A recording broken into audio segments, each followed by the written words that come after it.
And no. So you can Occam's razor got out of it once you reach a certain point. Because if you want to talk, let's say, objective morality, once you decide what those objective morals are, you can just go, well, they're there. We know not to kill anyone because that's beneficial for evolutionary reasons, for example. And that also fits. All right. So, all right, yes. Yeah, let me answer you, because this was me, the atheist, coming out of my atheism, or at least abandoning my atheism. I don't. First off, everything you just said there is simply an assertion that requires evidence. Everything, all of it.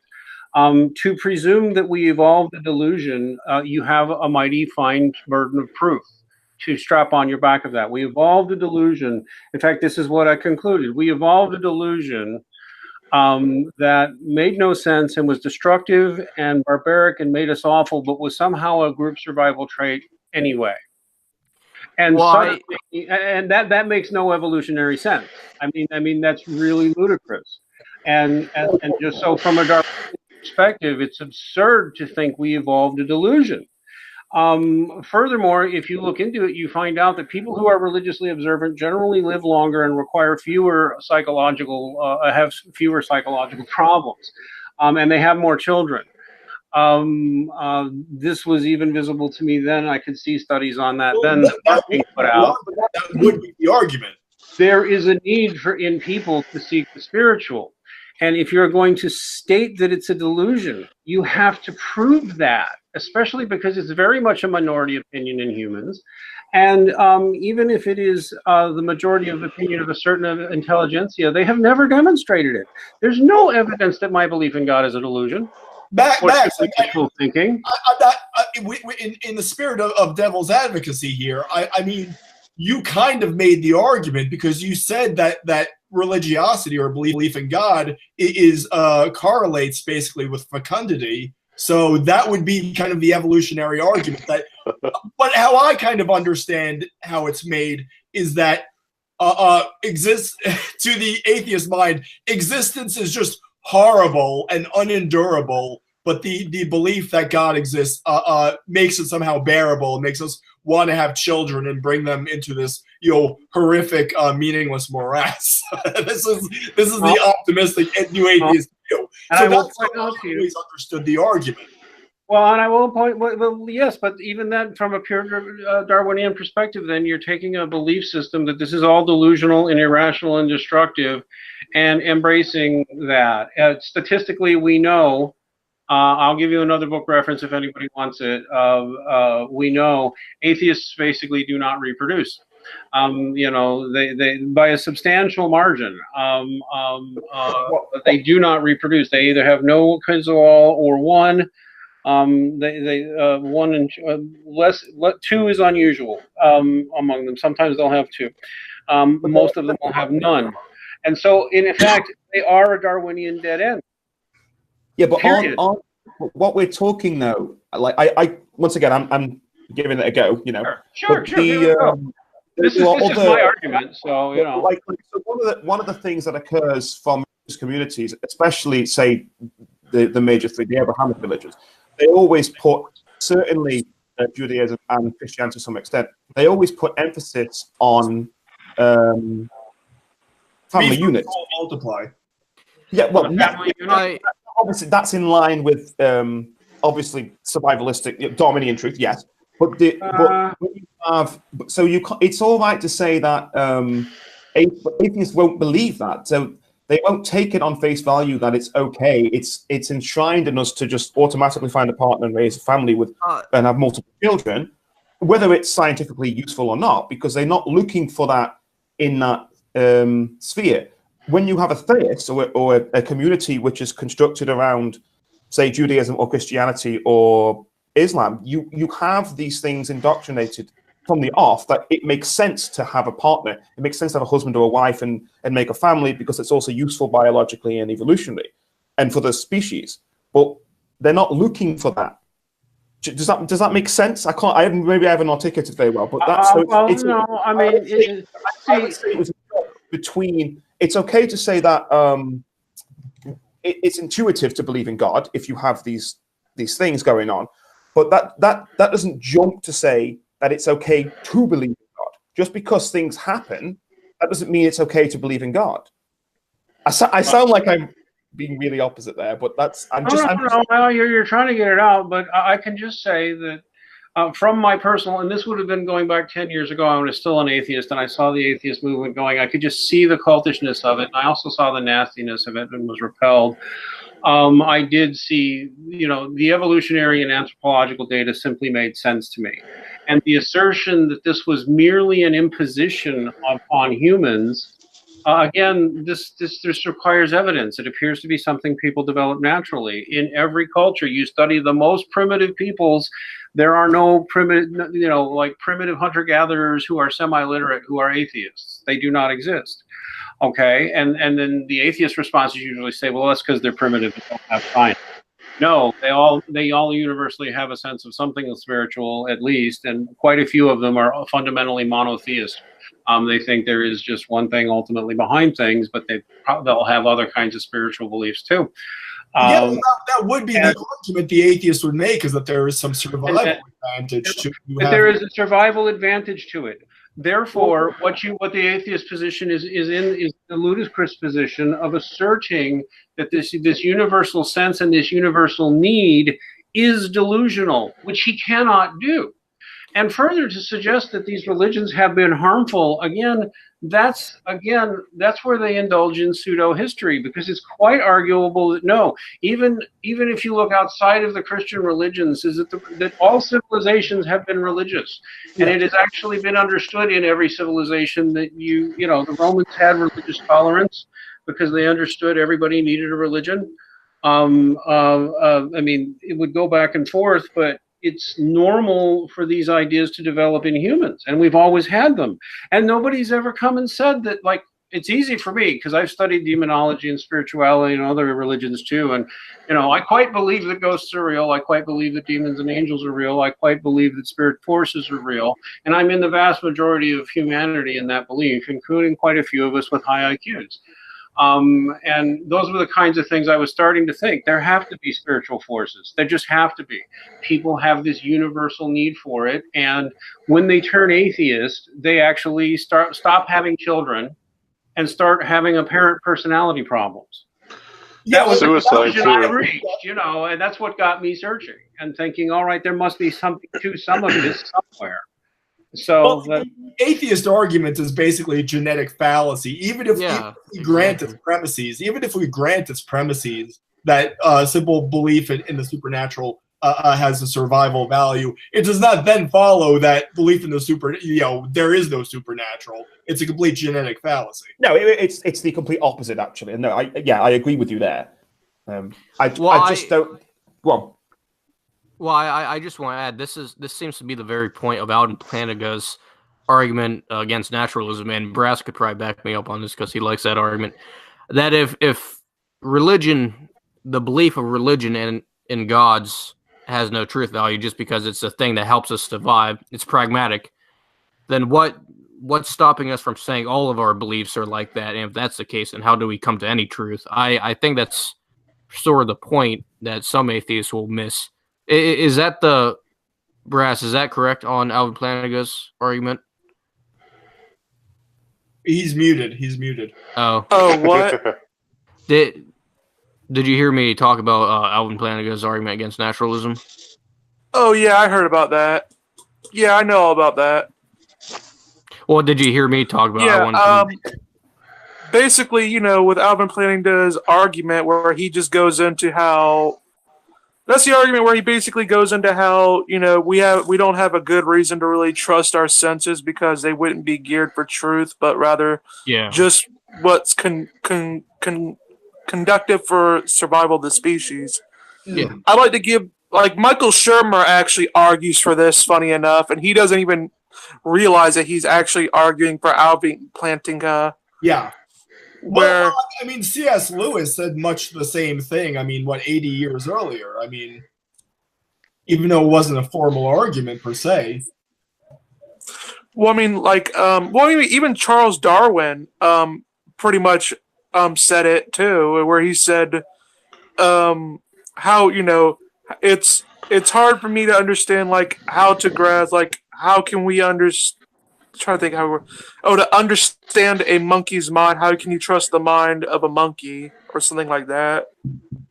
Can I make one more point on this evolutionary thing, and then I'm going to shut up? No. Yeah, shut up, Brass. Older than you. My last point on this too is there's even this idea that these religions impose strong rules on people, and that's really pretty much an unfair rap, even to Islam. But I won't go into trying to defend Islam tonight. It's certainly unfair to Christianity and Judaism. If you look at the anthropological record and the way people living even in hunter-gatherer societies and in very primitive, poor, pre-literate societies, they usually all gravitate towards some sort of, they almost always actually do not gravitate toward polygamy. They almost always gravitate towards some kind of monogamy. Most primitive cultures have an aversion to weird sex practices. Even tolerance of things like homosexuality is not that normal in primitive cultures. It varies from time to time and places to places. In other words, and furthermore, you know, if you look at basic biology, until very recently, women tend to survive, and sex roles were there because they made sense. And even if you look through the Bible, because I've been reading a lot of Old Testament lately, actually, I'm reading the whole Bible with my son together, he and I, and like, there's very few proscribed gender roles at all in the Bible, actually. I mean, there's a few, but really, there's not.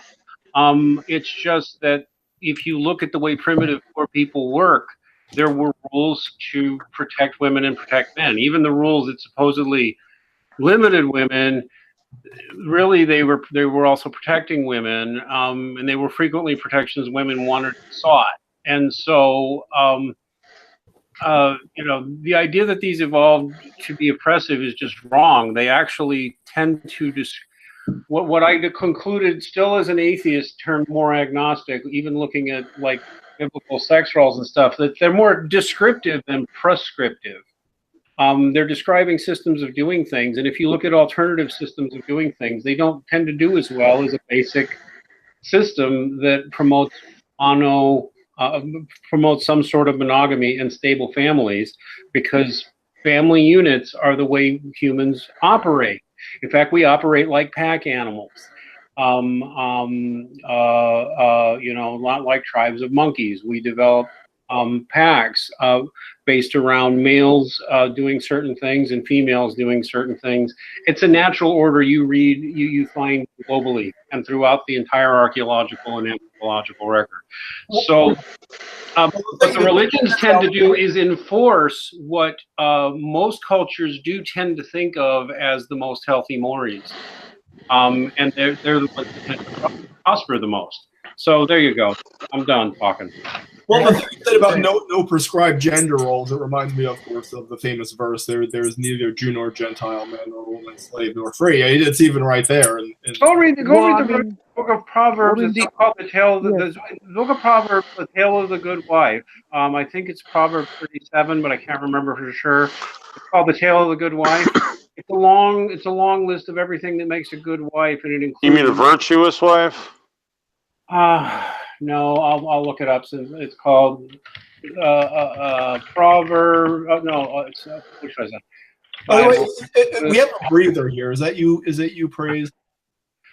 Proverbs. Yeah, 31. Praise has asthma.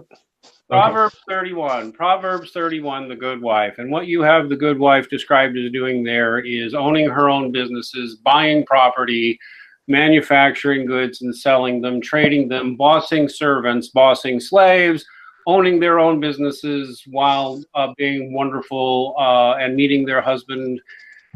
In other words, women have always worked. Women have always been able to conduct commerce. Most of your gender roles were sensible things that made sense to people. It wasn't to prohibit women from being able to do things or to prohibit men from being able to do things. It was about rules that made sense. I'm sorry, what? It's the patriarchy.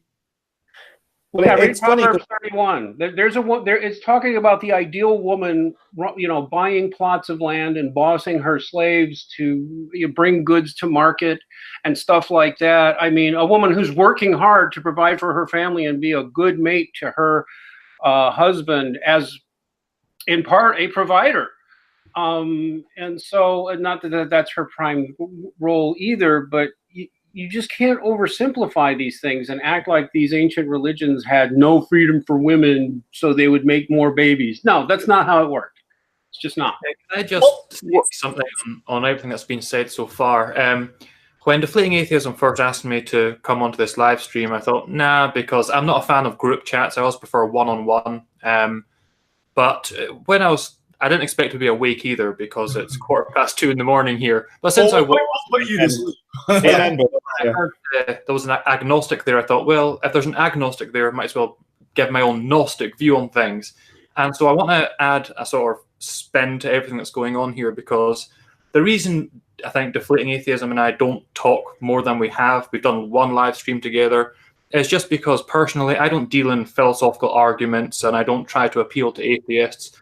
Within the Gnostic system, there's a very specific view of atheists that means it's not worthwhile trying to appeal to them because they're not capable of understanding anyway. And besides that, I think the problem with all of this philosophical argument and theological argument is that ultimately people's faith, so-called, is really just an intellectual exercise. It's not knowledge of anything. And Jesus and his disciples didn't talk that way. We're supposed to have knowledge of God through the power of the Spirit. And what's missing in all these arguments is contemplative practice, which leads to a true and living knowledge of the true God. Because even if you convince an atheist, say, on an argument based around something like the resurrection, that's still an intellectual construct, and the slightest change in fact or something can overturn that any time. So it's not a strong faith. It's not like the book of Hebrews says, a faith that can't be shaken. A faith that can't be shaken is one that you know through contemplative practice, and that's what it's ultimately all about. And that's why I don't deal in philosophical arguments. But to go back to what Max said earlier, I want to confirm what he said. When it comes to pagans, you do find this idea of the one source, even beyond all these minor deities. Last Friday, I had Heithrun on my channel for a discussion. I know Max has spoken to Heithrun previously, and I know he's going to be doing so next week. And it was a really insightful discussion, actually. It was amazing how much her heathen perspective had in common with Gnosticism, except there is one fundamental difference. But I just wonder, Max, because I don't think you've given commentary on it, having talked to Heithrun yourself twice now, I think, what do you make of her worldview in light of your own? Because you two got along very well, and Heithrun's a nice woman. So what did you make of that?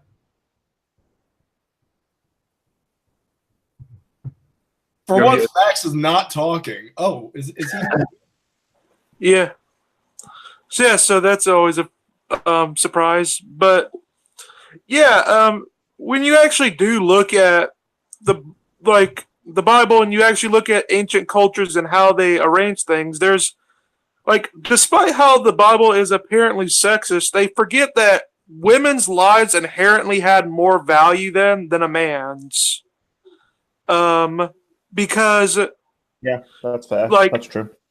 For example, if a man died, a woman would want to just go with another guy immediately afterwards, because men were pretty much seen as disposable.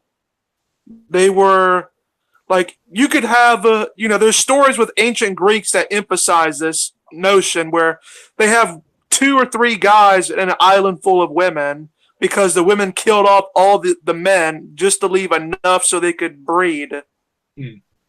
Well, it's kind of like the modern argument about the patriarchy, and it's systemic that women are subjugated, but it was not women who were sent to the front lines of World War I and World War II.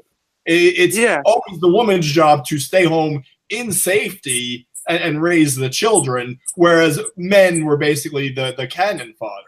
Well, the way to understand history, there's a meme that goes around, and it's quite funny. It says, protect the eggs. And that's what history revolves around. It's all about protecting women. As others have said, civilization was built by men for the benefit of women. They have always been the most protected group in human history. And only in a society dominated by the kind of Marxism we see in the present day could that basic reality be denied, I think. Yes. Well, here's the thing. If women didn't belong in the kitchen, then why do they have eggs and milk in them? Mr. Brass has jokes, by the way. Some of them are even not horrible, but yes, he has jokes. But I've actually heard like deconstructions of basic sports like American football and English football is as always protecting the goal, and that's always like a fertility metaphor or something. I don't know if I'm speaking nonsense here. Well, none more than usual. But well, I mean, what I actually do find funny is with when you actually do look at the how they structured things back in like the ancient times, like people forget that all these laws that they see like in Deuteronomy and Leviticus, they were didactic. Yeah. They were not like no lawyer or like judge back then said, all right, you killed a man. All right, so let me go to this specific law and it says this is what I'm supposed to do to you. Yeah, yeah. No, they didn't do that. They were didactic laws where they were more or less idealistic and to raise a point. It's like, I like how IP says it, where he says, it's sort of like if I gave you guys a list of the things that you guys think are immoral and you said what the just punishment should be for it, you would say, oh, a guy rapes a woman. Well, that guy should be castrated and thrown out into the wilderness.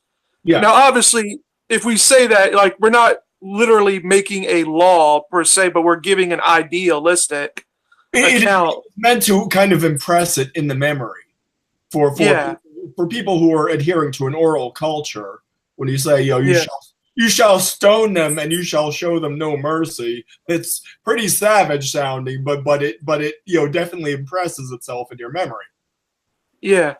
Well, and that's the thing is like they had many ways of structuring things so that it'd be easier to remember, and people fail to take into consideration a lot of context when you see a lot of the laws that you see in there are very polemical and they're against the pagans of their day.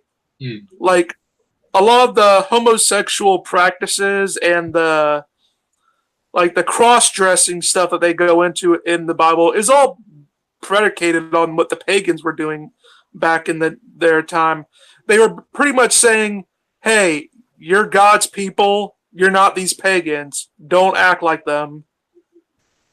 Well, that was where it came from, because at the time, if I think this is correct anyway, the common pagan ritual was every temple basically had a rent boy.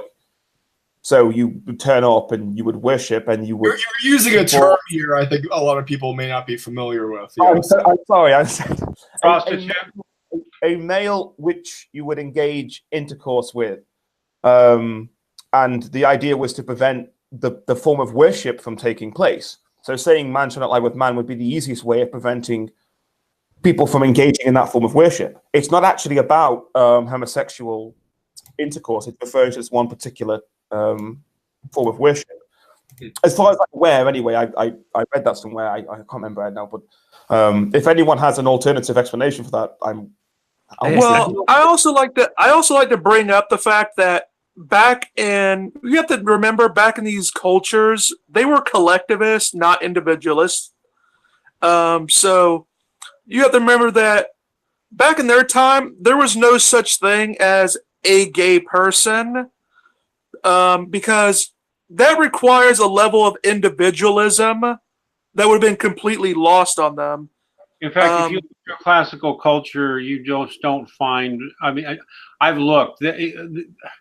Strict gay identity would be a weird thing. Like if you look at the pagan Romans, there was a tolerance for or even sometimes approval of what we would call homosexuality, but it had better be the right type, or it would ruin you, not just you, but your whole family. Like, if you got caught sodomizing one of your slave boys, that was no big deal. But if you got caught giving oral sex to a lesser, that might ruin you for life. They have really strong, actually giving oral sex at all was taboo, very much so among certain, like they called it, especially among women, they called it tribadism. They really hated it.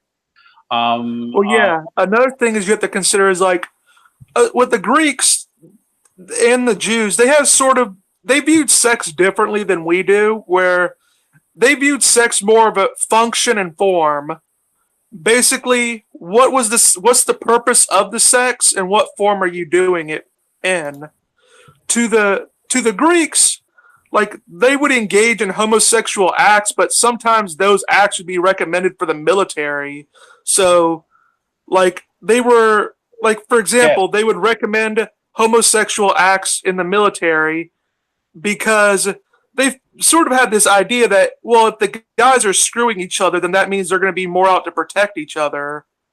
There was a in the specific, battlefield. yeah, there were specific segments of there were specific military units where it was kind of expected that an older man would take on a younger man as his male lover, as his more or less submissive male lover, I might add. And would thus be his leader and mentor. And it was just kind of understood that one of his jobs would be to help the young man pick out his suitable wife once he was ready to get serious about these things. It was the idea of being a homosexual would have been like, what do you mean? It really is a very modern concept. Yeah, it's fabulous agnostic.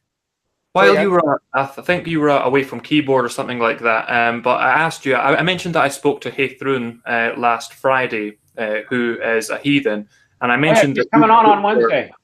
Yeah, I mentioned that you'd spoken to her twice before, and I basically asked you, Heithrun and I found that, her heathen perspective and my Gnostic perspective had a lot in common. There was one issue that we will never agree on, but regardless, we got along very well, and as you said earlier, she did have a belief in this higher source. So I basically asked, what's your reflections on that, on your discussions with Heithrun? Did you find them to be productive at all? I found them fascinating, and I'm going to be bringing her on to talk to her again on Wednesday, because I mean, some things have to be got to the bottom of, and it's very clear that her natural law philosophy is extremely compatible with Thomistic natural law philosophy, because they're based on the same thing. She claims a different intellectual heritage and spiritual heritage through which she got there. If you actually look through Christian history, despite the myths, while there have of course been fights with pagans, history has also recorded good relations with pagans, and even some people known by some Christians as noble pagans, which were, kings or leaders or whatever, who never turned Christian but befriended Christians and helped Christians and protected Christians, and so.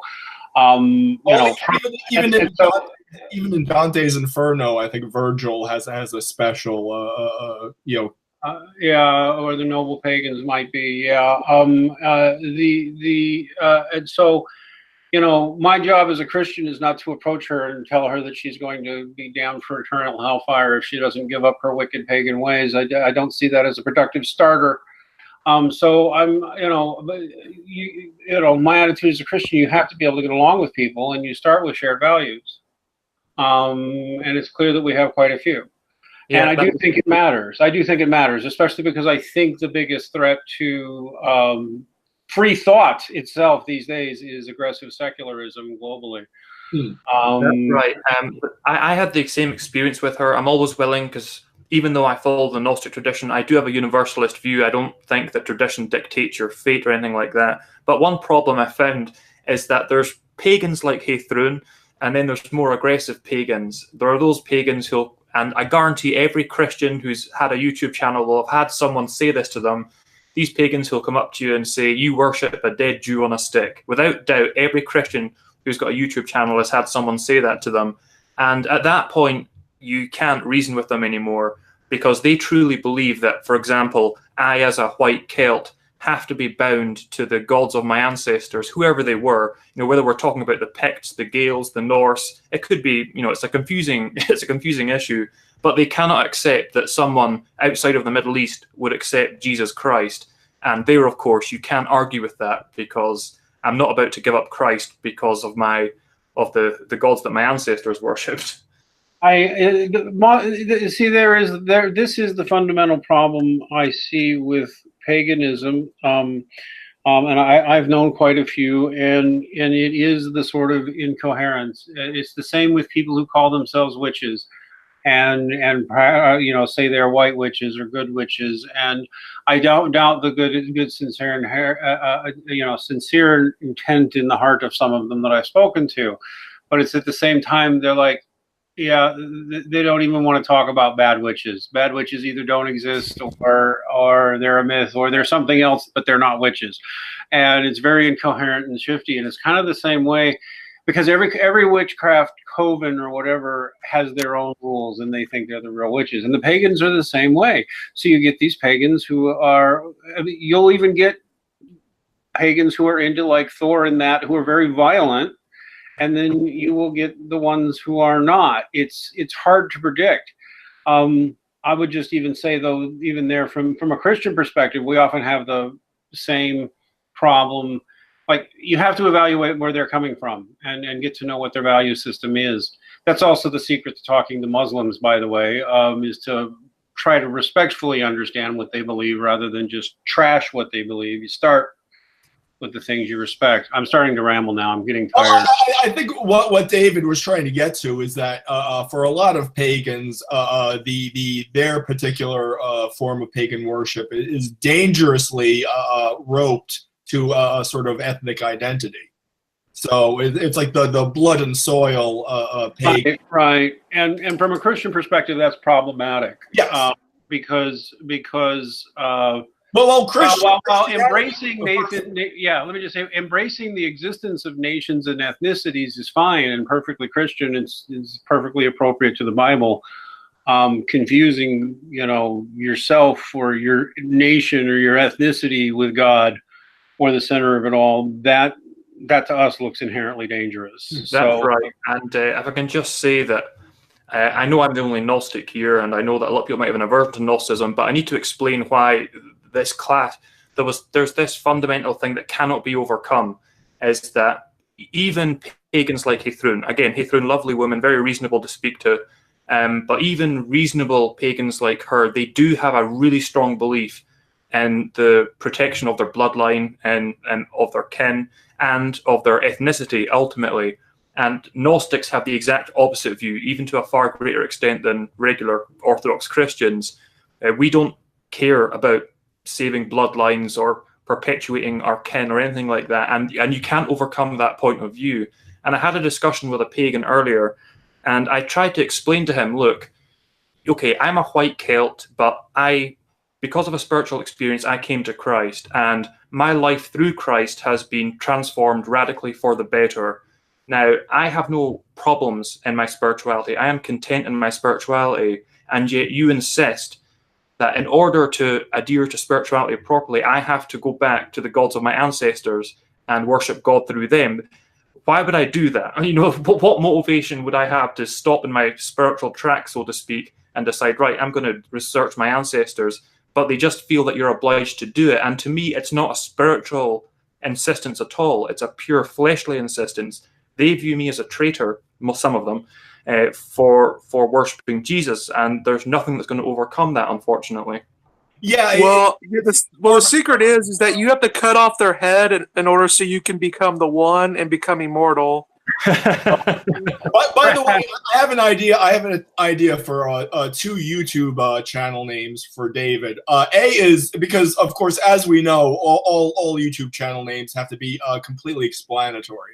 So for David, it would be the White Celt. I think that would be a good channel. Or the Fabulous Gnostic. That's my own. But yes. Yeah, my comedy bit. the fantastic agnostic and the godless Iowan. That's still my favorite. The godless Iowan. The godless Iowan. Well, at least we know where he is now. That's all there is to know about him. Godless Iowan. I used to actually think, I know this is my hobby horse, but I used to actually think that, you know, saying you were an atheist was the least interesting thing about yourself. Why would you brag about that? But, you know, having encountered so many of them, I'm like, no, it's very defining your personality. Yes. And how much I can say about it without knowing you.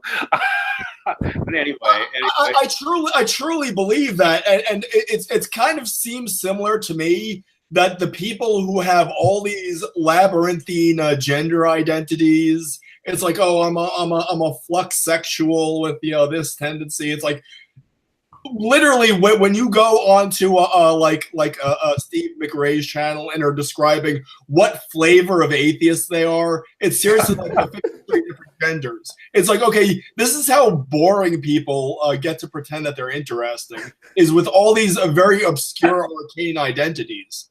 I actually literally once lost it on an atheist. This was in the very early days when I was still a little more feisty and nervous than I am now. I literally was talking to one of these guys and I said, please restart the Stoic religion. Please become a Shintoist. You would at least be interesting. Please, yes. I ask you in the name of God. Yes, they're so awful boring. Well, they always do this with their Twitter bios. Like the first thing on it is hashtag atheist. Hashtag yes. Like, this is the most interesting part about you is that you don't believe in something. Oh, great! Like, what do you want a medal? That's ultimately the whole NPC mentality. It's like, well, go to like an anti-Trumper. The first thing you see in their Twitter bio is like hashtag resist and like the blue wave emoji and your 3 blue wave emojis. And it's like, come on, dude. In a serious way, I think this is why, Jesus said the most important commandment is to love the Lord your God with all your heart, soul, mind, and strength. It's because when you don't put God at the center of your life, or when you don't at least strive to put God at the center of your life, you do end up building all these other identities, but it's never going to satisfy you. You're constantly chasing this satisfaction about, how can you look in the mirror and be satisfied with what you see? Well, you've got to keep, without God, you've got to keep adding on all these other attributes, but ultimately you'll never be happy. And we've seen how it ends. It ends in dysfunction, sometimes severe mental illness, because these people don't know who they are. They don't have a true identity. I agree with that entirely. In fact, that was abundantly clear. Even when I was in high school, I saw that. I saw activists, and yeah, there are activists on either end, but it seems to particularly, for reasons I could go into, seems to particularly afflict the left. But it seemed to me that people were using activism, like a political identity, as a surrogate for a religious or a cultural identity. It's like, okay, well, I don't have this cultural or religious identity, so I'll funnel all that energy into politics. And of course, they're never going to be satisfied. Hey, listen, I'm going to go. I'm going to go because I'm getting tired. David, okay. I hope you will come on my channel sometime soon. I hope we can hook up. Actually, everybody on this channel, I think I'd love to have on for a stream sometime soon. So that'd be nice, Max. I don't like you. You're just a sick pervert, an apostate bastard that I will burn at the stake. But the rest of you, I would love to have you on sometime. Deflating Atheism was such a big inspiration to me when I started, and such a good friendship to have. Congratulations on 3 great years, my friend. I'll see you later. Thank you, man. God bless, and Ave Maria. God bless. Have a good night. Hey, can I? Well, I mean, Well, yeah, Matt. Someone in the comments here says, David. Okay. The smartest people I know are believers, and the dumbest people I know are atheists. To go back to something that Max said earlier, I've been on YouTube for 11 years across many different channels. And as Max said earlier, atheism has not changed one bit. And as that commenter said, they don't know. And I must have talked to thousands of atheists in the past few years, and I have yet to meet a single one who was informed on even the basic beliefs of the Christian faith, for example. The only time I hear an atheist who's informed on those subjects would be someone like Bart Ehrman, a scholar, and he's not even an atheist, he's an agnostic. But there's a certain level of projection here. They call believers stupid, but again, I've yet to meet one who knows what they're talking about at all. I will kind of qualify your statement, and that I think for the philosophically and religiously literate atheists, and they do exist. I mean, there's like a YouTube channel, like a guy called Mind Forged Manacles. He's an atheist, but he doesn't wear it on his sleeve. And this is the thing, because I think if you are a philosophically literate atheist, you recognize the intrinsic boringness of atheism as a position. So they're not the ones who are compelled to defend it. Honestly, this is the weird thing I have noticed.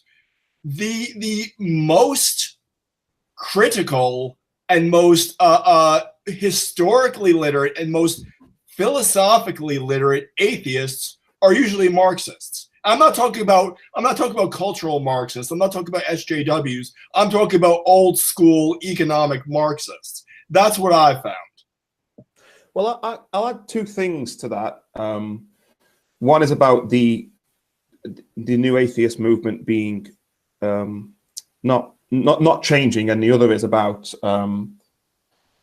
I've always noticed in my experience, people who are sort of a little bit smarter than your average population tend to be atheist. Mediocre, people who are, average, yes. Yeah, like you're sort of like, okay, well, they're questioning things, and that's the conclusion they come to. And then most theists tend to be people who are elevated a level above that. I've noticed that. The other thing I was going to say, and it's an example I was going to give earlier on, about how the atheist movement hasn't really changed, and I'm going to bring up Sam Harris, and one of the reasons I really don't like him is that he will rehash the same argument, and he did this when he was speaking to Jordan Peterson on one of the, I think it was the one with Douglas Murray. I can't fully remember if you watched it, but he did this analogy about a glass of water that Elton John is supposed to have touched, or something like that. And it's a great analogy to talk about why humans put emphasis and speciality onto certain objects or things or places or beliefs or whatever. And that's a really good analogy, and you can talk about that. But at the end of it, he just went, yeah, but in the case of Elton wasn't there. And you go, he just let the analogy down, because you have a good analogy there. You're going along some good lines, and then you just shill the end of the argument with your usual crap. Well, there's no God. There's no, they just find these new ways of recreating their original arguments and going, yep, that's a fine argument. It's not. It wasn't a fine argument when you made it 10 years ago, Sam. It's not a fine argument now. You're just rehashing what you've just said in a new analogy and hope that all of your fanboys they just wet themselves over it. It's madness. There's a meme. Okay, I'll just say what I have to say. There's a meme that you'll find. It's a quote from Daniel Dennett, and it's loved by like Atheist Republic and all those garbage atheist Facebook pages. But it's a quote by Daniel. That's my favorite atheist page. Is Atheist Republic. my Science Net. 8 times it's destroyed. Okay, but it's a quote from Daniel Dennett, and it says, "There's no easy way to tell a person they've dedicated their lives to a delusion." I was like, well, hey, how about this, Danny boy? Instead of telling us, why don't you prove it to us? And wouldn't that be an ideal, a revolutionary strategy for you to adopt? Instead of merely telling us we're delusion, I could tell you dedicated your life to a delusion. It could go either way, But anyway, I'll let whoever talks. Well, I always found it just stupid. Like, as everyone knows, at least on Atheist Republic, I'm pretty much known. I call myself the democratically elected asshole, because I've pretty much, because whenever I go on there and I comment, because I have this little autistic urge whenever I see them post something stupid, I have to comment on it. So I'm pretty much on there every single day. Commenting every time. I've been banned.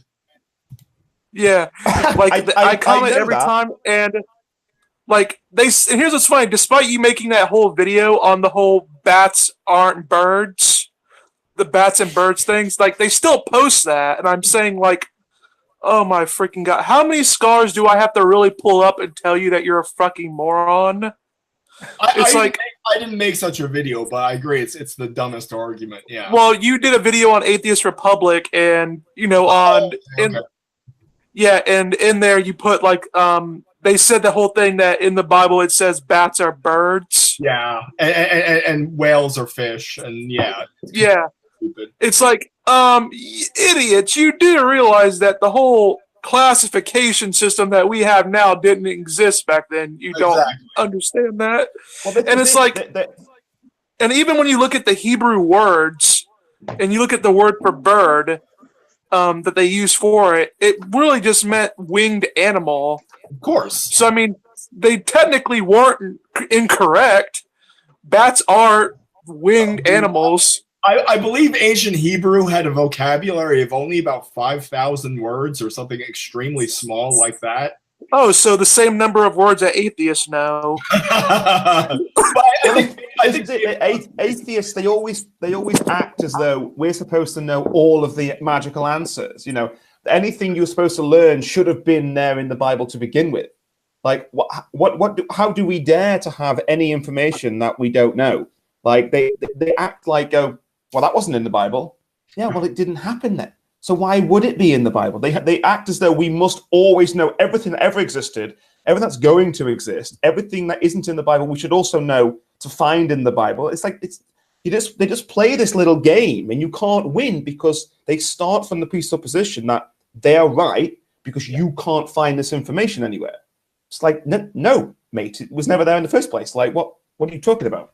You know what bothers me about things like that is that if they actually cared, they'd go and look themselves, but they don't care enough to find even the most basic information, and that gives me real little motivation to inform them. But can I just ask you, agnostic, I think your username is, or what have you? It isn't on this, but it is. That's yeah. Oh, are you actually an agnostic? Because you sound like you're actually a theist here. I'm not sure what your position is. I am. And I in a way that I can't particularly articulate because I'm really new to this, so I might sound like I'm good at talking, but I'm on the edge of like a breakdown because I'm really nervous. So I would say the best way I could describe it is there are multiple arguments that I see on both sides, none of which that I find 100% convincing. I was a theist, and I was an atheist, and I became a theist again, and I recently became an agnostic. Well, that's the best way I can articulate that. So I've seen arguments on both sides, and I've seen a lot, and I really have thought about it, and I've not seen something to this day. I have not seen where atheists have met the burden of proof that is required. On the flip side, I personally haven't experienced enough to say that I can 100% believe in God. That's the best way at this moment in time. I think I can articulate it to you. Sorry if that's a crap way of saying it and not a very good way of saying it, but that's the best thing I can come up with right now. So I am agnostic. Believe in God. Say again. What was that you said that you believe 100% that you can't believe in God? Correct. I cannot personally perceive an argument that 100% would allow me to make that jump. That's a better way of saying it. Yeah, I can't find any argument or whatever you want to call it that would allow me to make the 100% jump. Okay, can I ask you this question then? Because on my channel, as I said earlier, I don't talk philosophical arguments or anything like that, historical arguments. I think they're all largely a waste of time. I talk what I describe as experiential spirituality, because I believe that spirituality is experiential by its very nature. I believe that we can only know the truth. Gnostics are those who knows. Gnosis means to know intuitively. And so I encourage contemplative practice to the end of knowing for sure, not in an intellectual sense, but in the deepest parts of your being. So if someone like, how do you respond to someone who takes that approach to spirituality, what you might call a very subjective approach where it's about an individual's own experience as opposed to some intellectual construct? That's fine. I'm all for that because I have experiences myself which have led me away from atheism, let's say, but I still have largely an objective, factual basis for the way that I live my life, if that makes any sense. Once again, I'm articulation now, so if it doesn't, please ask questions so I can answer it better, because I'm curious what experiences led you away from atheism. Say again, sorry? I'm curious what experiences led you away from atheism. I was really hoping that no one would ask me that question. There are a couple of things in my life which I've experienced that I tend not to talk about, and I only recently mentioned them once in the pub the other day. So are we maybe one day? Are we talking about transformative spiritual experiences along that lines? Well, there are two. One of them was a physical manifestation of an odd phenomena, let's say, and the other was an unusual thing that occurred psychologically speaking. And I've never been able to really conceptualize both of those things. So that's what I mean about it. That kind of pulls me away from it in that regard. And then the reason I became effectively a cultural Christian is because I started to look at Christianity in a different way. And I started going, there's more to this than a simple, literal explanation, which I always kind of intuitively knew when I used to study it when I was like 15. But it became more apparent as I got older. And things started to make more sense as I got older, as I grew wiser, let's say. Not that I'm a wise person, I make lots of stupid decisions. But there was a lot of things which started to make sense. So that kind of pulled me away from just saying I was a man of faith, let's say, and put me in what I would call a cultural Christian perspective. Because at least from a culturally Christian perspective, you don't need God to be a Christian. I don't know if any of you want to shoot me for saying that. No, I don't need to assert that there is a divine being in order to be a Christian. I'm currently writing a book about it. That makes no sense at all because it doesn't make me an expert on the subject. But it might be hard for me to articulate. But I don't think that I have to make that jump to be a Christian. I do to be a theist. So you follow Christ's teachings without believing he was who he said he was. I'm going to say yes, but I feel like that might have been a loaded question. A lot of the things that Engine says is loaded. There is an argument. I think Jordan Peterson said. I think maybe it goes back to a Christian existentialist like Paul Tillich or something. I never really got the whole thing myself, but for him, faith is what you perform in everyday life. Faith is believing what you know, and series of claims, assenting to a series of truth claims. It's what we act out every day. That's the best I can. I don't agree. You can't be a non-believer in your actions. That's what he says. You can't be a non-believer in your actions, and your actions are based on a set of implicit axioms, which are predicated on presumably some kind of behavioral pattern, which is part of a biological substrate, which is part of a Judeo-Christian ethic. Something along those lines, I think, is what I took from his work. So, you have to remember, man. You have to remember, man, that faith is belief without evidence. Shut up. Believing what you know ain't so. Yeah. It's funny. It's they always use Hebrews. That's the most butchered verse that they get in the Bible is Hebrews 11:1. And they happen to not read the entire Hebrews chapter 11 entirely. If they did, they wouldn't use the argument because the entire purpose of Hebrews chapter 11 was about how God revealed himself to these people in their lifetime. So they had they had certainty that God existed. Yeah. And the example I always use is Jesus and his disciples, because Jesus constantly chastised his disciples for their lack of faith, and yet they had witnessed his miracles, they'd witnessed his teachings, they'd seen everything a human being could ever need to see to believe. So faith is clearly not believing in something without reason. The disciples had every reason. Faith is fundamentally trust in what you already know, and that's basically it. Here's what y'all get. That's the whole evidential point of Christianity is that was it Peter had to put his finger in the wound? I'm sure I'm butchering that. Thomas. I'm sorry, doubting Thomas, of course. But yeah, it's based on evidence. Here's what y'all got to do. When you whenever somebody objects to faith, they say rely on faith, that's it, or anything like that, just post some Tecton's video about it. Make a meme out of it.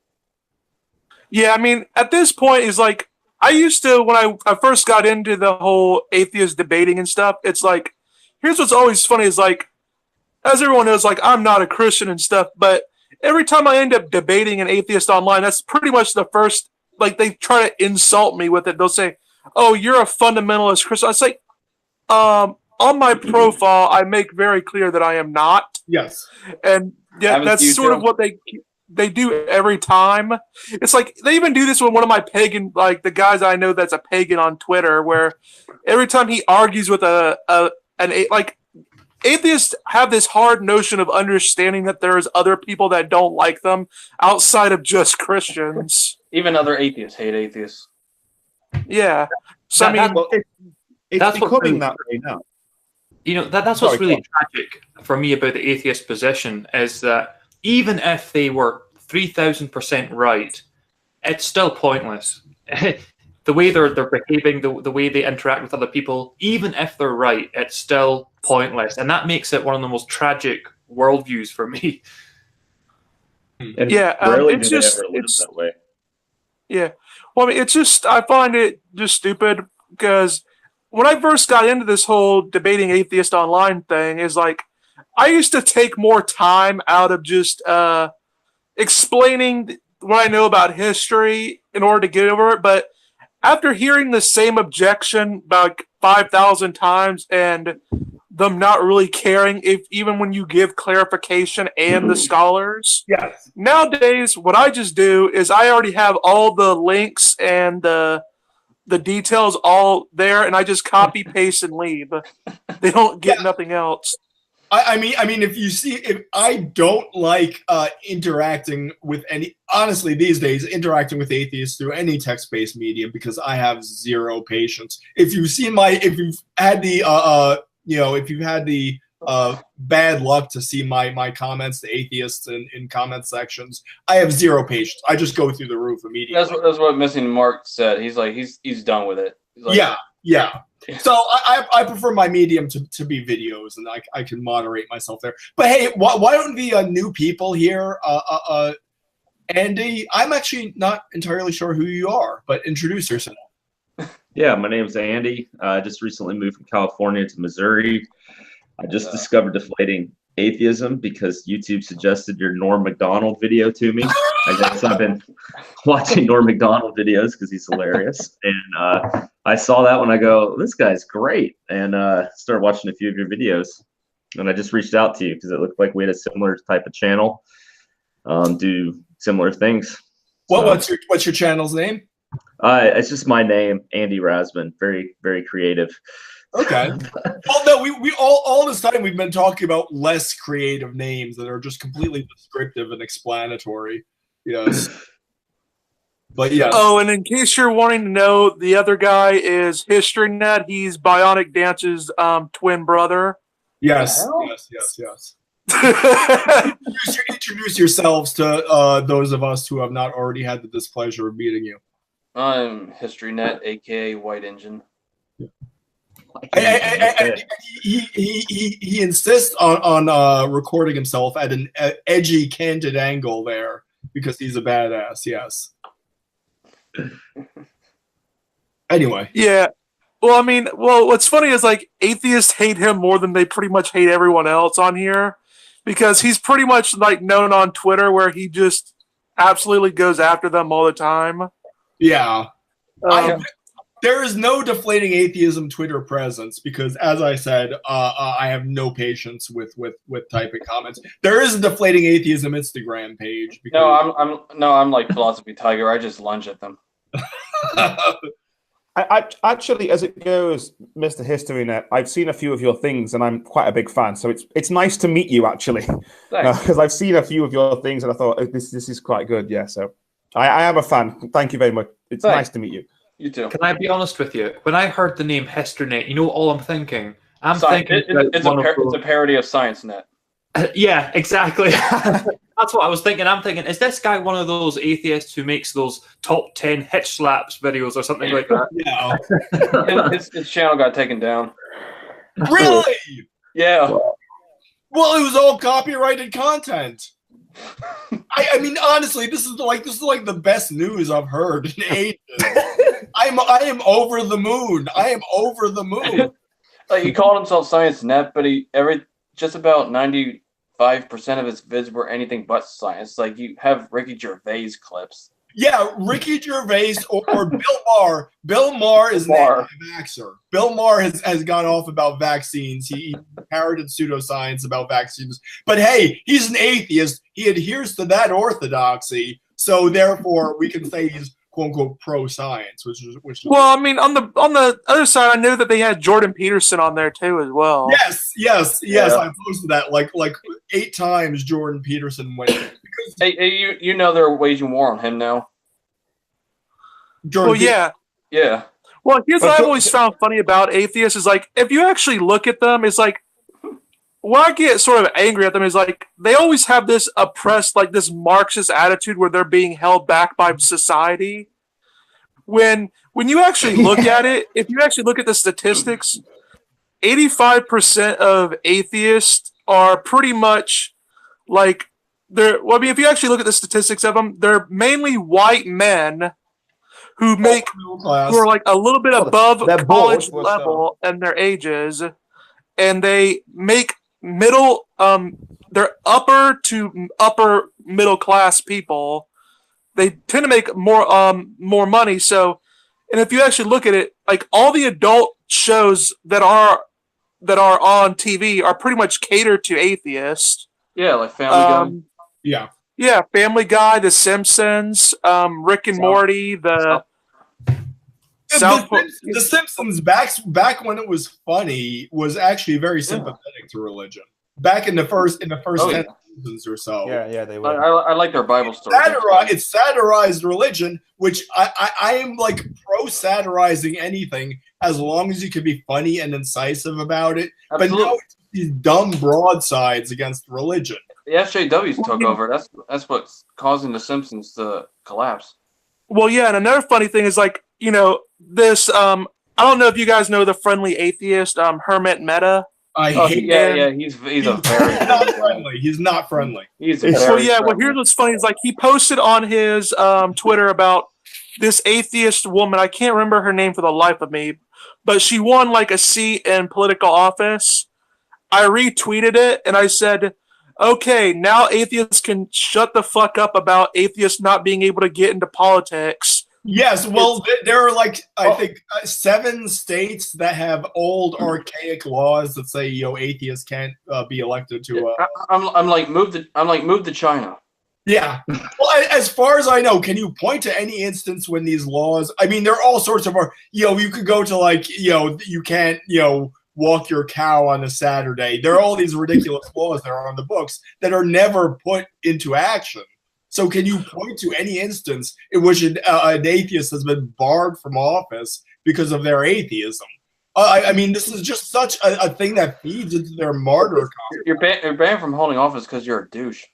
I mean, here's what's funny about it is like they can't understand this concept that a law only means as much as it's being enforced. Yes. Like I can put on a law that anything really. But if I don't have the means of actually enforcing it, it means literally nothing. It's just words on a piece of paper. And you know what's pathetic is that they get triggered over the 10 Commandments being put up in front of buildings. Yeah. Well, yeah. Well, I mean, I don't think they should have 10 Commandments in front of the buildings, like in front of courthouses either. You really know how unsafe a work environment you get it when you tell lawyers that they can't lie or cheat? I agree. I'm like, if you can't lie, then if you're a politician and don't lie, you're out of a job. Well, yeah, I mean, hell, if lawyers weren't allowed to bear a false witness, they'd be out of a job. That's pretty much basically. This is one of those things that Dillahunty always talks about. He always he plays this definition game. So he'll say something like. It'll be like, no. We're the oppressed. And it's because the theists have changed the definition of atheism.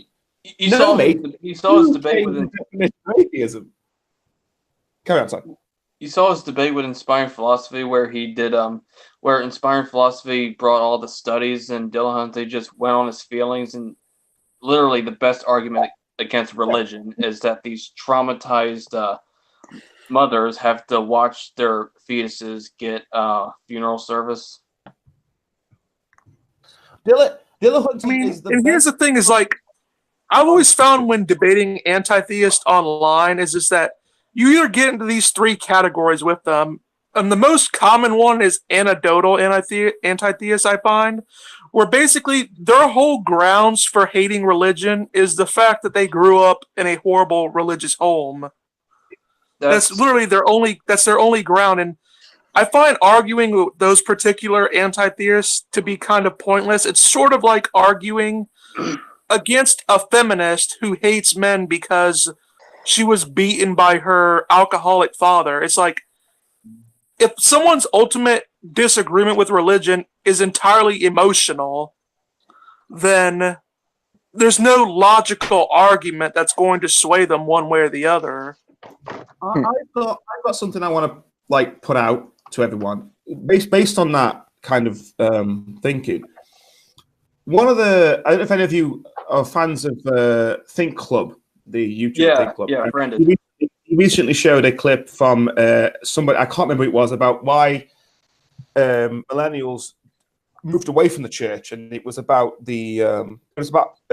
homosexual rights kind of things. And I have absolutely no idea why I even started this question now, because I've just forgotten about it. But that's, so if anyone wants to interject at any point to save me, that would be great. But that's one of the reasons why people started to move away from, say, the church and moving away from religion. It's gone. It's completely gone. It's gone. Okay. Anyone can like. There's my thing. Try to my question. Come on, someone. Well, I mean, you just have to remember this. Like, if a gay guy goes into your bakery, you have to make them the cake, man.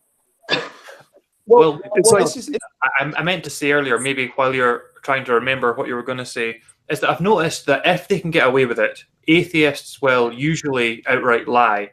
Sometimes I've had atheists assume, because, they assume every believer is ignorant, basically. I've had atheists assume that I don't know what I'm talking about on the subject of religion, and they will outright lie. And if you catch them on the lie, they'll just leave the conversation immediately. It's amazing how willfully deceitful they're willing to be in order to spread their agenda, essentially. And so it suggests to me that they don't have an interest in truth at all. It's really not that they've genuinely looked at, and it's evident that they haven't looked at the facts because they don't know what they're talking about. It does seem to be an emotively based ideology. Yeah, when I argue with people like that online, I try to avoid using like opinions or feelings, because I think everything's a possibility, but I just go by what's reasonable based on the evidence. But I can tell by arguing with some of them that it's really an emotional thing for them. Yes. I did, as you were talking, I did. So thank you for talking when I finished, because you did remind me of what I was going to say. It wasn't really a question, it was more of a point. Because what they like to do is they based on what I was saying about when people moved away from the church was when the gay rights movement sort of reached its poisonous peak, let's say, right. Is the atheists they pull this game where they say, well, surely you want to throw gay people off buildings. And they all do this. I mean, rationality. Just the SJW gay people for me. If like I deal with so many gay SJWs at this point, I've literally told them this. It's like, if you're the gay people that Christians are talking about, I really do hope you're one of the people they throw off the roof. Literally. I actually remember what was funny is that me and Engine both got accused by SJW atheists online about being racist. Yeah, and being sexist and stuff like that. I'm so racist. I'm sleeping with a black Rican. Yeah, and what's funny is like they're so. Here's the thing: you have to remember they're autistic literalists, and they don't understand. Like I want to. Good YouTube channel name, by the way, the autistic literalist. Well, yeah, I mean, and here's the thing: is like they took one little saying that I said, and interpreted it as racist. But if you actually look through the context and you actually read even like 2 messages I sent beforehand, it said I was arguing against racism. I was mainly talking to my friend about politics, and I was saying I'm morally against bigotry, like discrimination, but I'm against discrimination laws. Well, all sorts of irony, every point of devil's advocacy is going to fly straight over their heads. No, they'll just take whatever you say out of context and then use that as ammo against you to slander you. Mm-hmm. I don't even think they go that far. No, I think you're giving them too much credit. I don't think they take it out of context. I think they just stop and go, this is what I think, and I'm going to say what I think above what you've just said. No, I mean, what you're going to say is, go on, sorry. I said the N-word a few times in conversation, also referring to like how some of them treat theists, and another one where I was mocking how KKK members talk, even though I said it right after I said that. That's how they talk. They went out of their way. There was a time when you could use language like that with the understanding that you were being edgy, like when John Lennon said that women are the ends of the world. That era is over. So I don't even want to argue with the rules at this point. I just adhere to those rules because I have bigger fish to fry, you know. But you notice this same problem when it comes to scripture as well. Atheists have a real problem with subtlety and nuance. It seems that to them, scriptures are either literally true or they're completely worthless. Yes. There's no room for nuance. There's no room for understanding these texts as allegories. And so the first thing they'll say to you just about is, well, you believe in talking snakes. And I'm like, well, no, I believe that the story of the Garden of Eden is an allegory for the descent into duality. And I say it like that intentionally because I know that will baffle them straight away. It wasn't even a snake. It was the divine rebel called the Shining One, the Nakash, which is also the same word for snake. Well, I mean, you also have to take into consideration is like, well, I mean, this is what atheists will always end up saying to you. Say, well, if you take that part allegorically, then obviously you must take the resurrection and everything allegorically as well. It's like, this is the most stupidest slippery slope fallacy that I keep hearing every single freaking day, and they never get it. That's a problem for you. It's not the Bible is a compilation of scriptures that belong to different genres or anything. I mean, it is just one big book that was written at the same time, as we all know.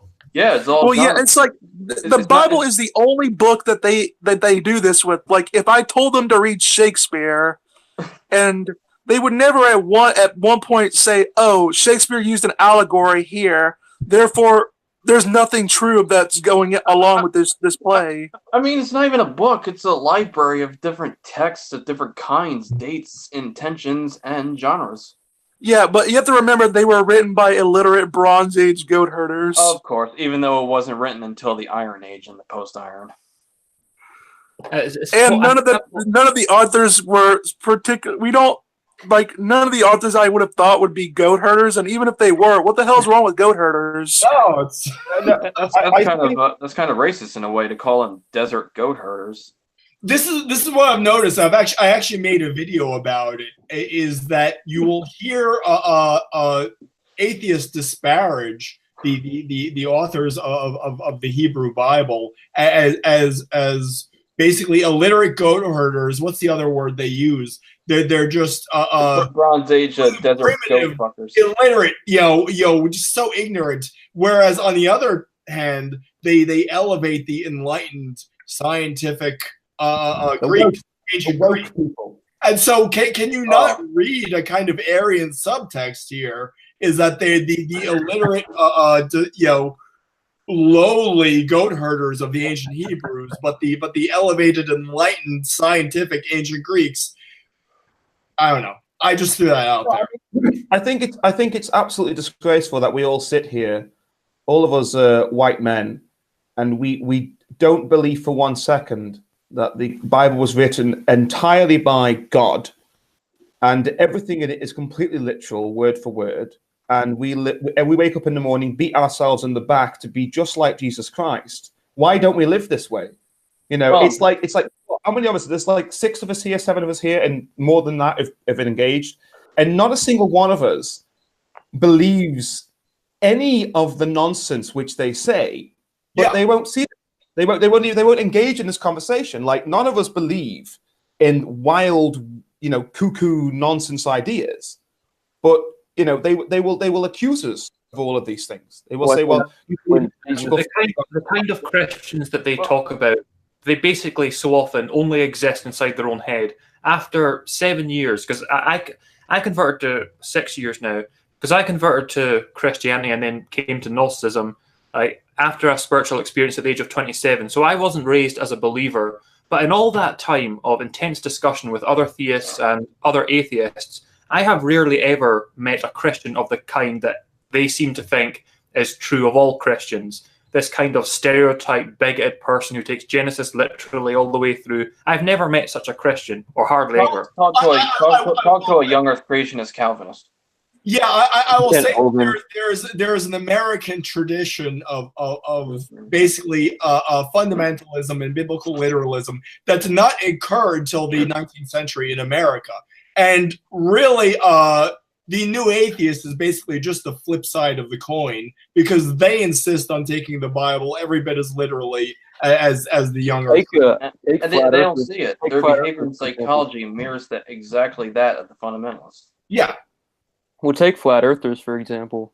I mean, yeah, Hovind had a theory on that it was probably started by atheists who wanted to get people to think that this is what it's literally talking about, but no. But they're getting the shit out of the stick now, because they know what it's like to have a bunch of morons come on their channels and then spam them with downvotes and during exactly. But I remember, like, before flat eartherism became a thing, like the Flat Earth Society was like around the 70s, 80s or something. But it was my impression, because I follow these things. It was like a whole bunch of like very snarky, supercilious atheists having a laugh. That was my impression of what the Flat Earth Society was. And that became an actual talking point. If you watch like some of the BuzzFeed videos of like why I'm an atheist or something, they actually go, "Whoa, there's an actual Flat Earth Society. Aren't these people silly?" But it's another instance where atheists believe their own pose and use those pose as support for their own argument. And the atheism's flat earthers, aka the Christ mythers. Yeah, well, it's just a whole conspiratorial mindset that it's like, okay, if you believe that Jesus didn't exist, hey, that's great, but you're part of the same internet-bred conspiratorial mindset as 9/11 truthers or anti-vaxxers, and they use the exact same type of rhetoric and type of talking points. Exactly. As to why nobody 99% of scholars in New Testament studies and ancient history will tell you this isn't even up for debate. Yeah. They'll come up with a reason like, well, they're controlled by the big bad Christians that are pulling the strings and somehow manipulating the agnostic scholars, the atheist scholars, the Jewish scholars. Hey, well, I'll chime in on something. Or they ironically assume that anyone who has a PhD in New Testament studies or something is a Christian. It's like, dude, you know nothing about academia at all. Yeah. It was mentioned you hadn't met anyone that's a young Earth creationist. That is me. So I don't know if you guys want to talk about that at all. I mean, is that something that you think is bad? Well, atheists should be young Earth creationists, believe in Genesis. I consider it a possibility, but based on the evidence, I think it's really the inference that they make based on what evidence they use. Like, it's just not convincing for me enough. That's why I'm more of an old Earth creationist than. I will say this. I'm not an old Earth creationist or a young Earth creationist. I'm a middle Earth creationist. Middle Earth. There you go. There you go. Token nerd. So something that Deflating Atheism has actually said before on this subject a few times, actually. See, I personally, I really don't care about the questions concerning the age of the Earth. I'm perfectly prepared to go along with what the consensus view is. But as Deflating Atheism has pointed out before, when it comes to young Earth creationists, atheists talk as if these people are some great threat to society, as if these are the devils that need to be dealt with, when it's not. They're just people who believe a certain thing. They're not. The atheists need to portray themselves as leading a crusade for truth that's ultimately going to lead society on into the next great stage of evolution, which is kind of terrifying in its implications. It really does mirror the propaganda from the Soviet Union back in the day. But I personally have no problem with young Earth creationists. They can believe what they want. I'm deeply interested in hearing why they believe what they believe. And, you know, I'd love to have a young Earth creationist on my channel to talk to at some point. But, you know, I'd love to hear it. I mean, I could ask what is it, Adam is your name, is it? Andy. Andy, sorry, I knew it started with an A. But how do you, just out of interest, how do you maintain your young Earth creationism? I mean, how do you explain the scientific consensus? I know this is a massive question, but how do you, just briefly, how do you explain that? Well, I start with actually believing the Bible is the word of God. And then I see through, like a key thing for me on it is most old Earth creationists have death in God's creation before sin entered the world. When I read Genesis and the rest of Scripture, I see that God created the world very good. And a very good world would not have death rampant throughout his creation. And the idea is God is going to restore creation at Christ's return, at which point there won't be death anymore. I mean, God is this creator of pain and death and suffering. Yeah. So I think that would be a hit against the morality of God. We all look at like our pets suffering and we go, that's bad, that's horrible. We all look at death and pain and suffering in the world, all those SJWs pointing to the polar bears dying and how we have to, you know, not have global warming and not drive vehicles we want to drive and all this stuff. It's like we see that even death in the animal kingdom as being bad and not good, and we cry over it. And to say that that's part of a very good world goes against the nature of God being good. So I think that to me is one part. Beyond that, like the whole of Scripture speaks of Adam being a singular man that was created, that all creations come through. That's like not just Genesis. That's the whole of the Bible, even in the New Testament. Jesus himself refers to Adam. Yes. Yeah, he's the second Adam. Yeah, I tend to think that Adam and Eva were the first behaviorally modern humans, but not the first humans by a long shot. Yeah, well, even Genesis 4 even says that there are other humans around. It implies. Was that? That's true. Yeah, it does. Yeah. Hey, Andy, can I just ask? Are you saying there then that basically the idea that there has been, like the idea that the Earth is billions of years old, the idea that there has been this process of evolution, are you saying that that is what is contrary to the idea of a loving God because of the sheer amount of suffering involved in that? Partly, but I also think Scripture teaches against that because death entered the world through sin, according to Romans 5. Right. Okay. And when you read Genesis, you really do see he says the animals were not eating each other, and mankind was not eating animals until after the fall. It does seem quite absurd, but when you consider God created everything out of nothing, I see no problem to see a world in which animals can live together, as Isaiah talks about, with the new heavens, new earth, a restoration going back to the way God created things, where predatory animals will be lying down with what would be their happy meal in this world in the future and in heaven. So I see the garden being that way, and literally, like Romans 8 says, all of creation has been subjected to frustration due to this sin. So it's not just mankind that is now suffering because of sin that entered through Adam and Eve, but all of creation is subjected to this. Genesis talks about this. The land is cursed. The animals are cursed. Yeah. The serpent cursed above all the others. And I know this may sound quite absurd then, but considering God made all things out of nothing, it's very easy for him to snap his fingers and all of a sudden the whole world goes to hell, which is just indicating the literal hell that people will suffer in the future. So yeah, I mean, I would be that fundamentalist Christian that actually believes this stuff still in the 21st century, but solely from the Bible. With God, time has no meaning. At what point? At what point in the Bible are you purporting the word sin? So you said everyone's immortal until sin. Which point of the Bible are you referring to sin? When Adam and Eve disobeyed God. Okay. No, I just wanted to qualify for the. I can't challenge you on that one. I was thinking of something else, but that's fine. Okay, carry on. I was not here for most of the conversation, so I'm joining on to what you said at the end. So I don't know what you covered while I was away getting more wine. So I don't know.